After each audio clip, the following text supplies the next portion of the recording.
দেখুন তালের কত সুন্দর একটা রেসিপি বানানো হচ্ছে। এখানে তাল মেরে নিচ্ছি, তারপর তালটাকে ভালো করে ময়দার সাথে মিশিয়ে নিয়ে আমরা ফুলকো ফুলকো পরোটা বানিয়ে নিলাম।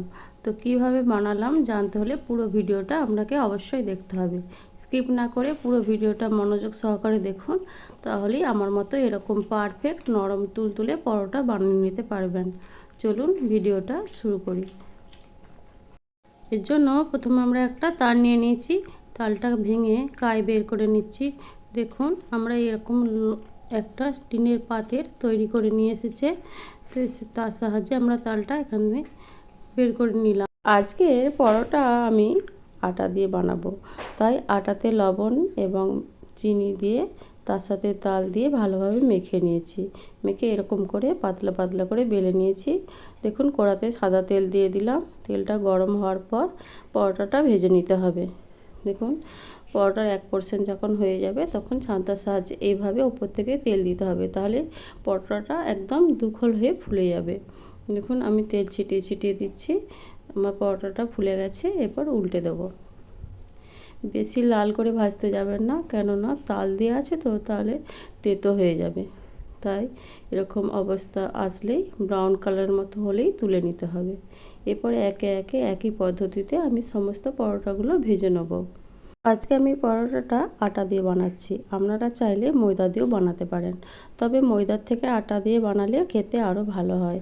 ময়দা দিয়ে বানালে একটু শক্ত শক্ত মতো হয়, এই পরোটাটা খুব নরম হয় আটা দিয়ে বানালে। তো আমি আজকে আটা দিয়ে বানিয়েছি। সমস্ত পরোটাগুলো একইভাবে ভেজে নিচ্ছি। দেখুন খুব সুন্দরভাবে ঝটপট ভাজা হয়ে যায়, বেশি টাইম লাগে না। এক একটা পরোটা ভাজতে আপনার 1 মিনিটের বেশি লাগবে না। সমস্ত পরোটাটা আমি ভেজে নিচ্ছি। কি সুন্দর কালার এসেছে না, দেখেই মনে হচ্ছে খেয়ে নিই। আমি তো এই পরোটা 7-8টা খেয়ে নিই। অবশ্যই পরোটাটা একটু ঠান্ডা করে খাবেন, খেতে আরও সুস্বাদু হবে। টাটকা খেলে একটু যতটা ভালো না লাগবে, তার থেকে যদি আপনি ঠান্ডা করে কিংবা আজকে বানিয়ে রাতে বানিয়ে কাল সকালে মানে বাসি খান, তাহলে আরও সুন্দর হবে। তাহলে যে কোনো প্রিপারেশনই আপনি বাসি খেলে আরও টেস্ট বেড়ে যায়, কেন জানি না, আমার ভালো লাগে ভীষণ। তো আপনাদের কার কার ভালো লাগে অবশ্যই কমেন্টে জানাবেন।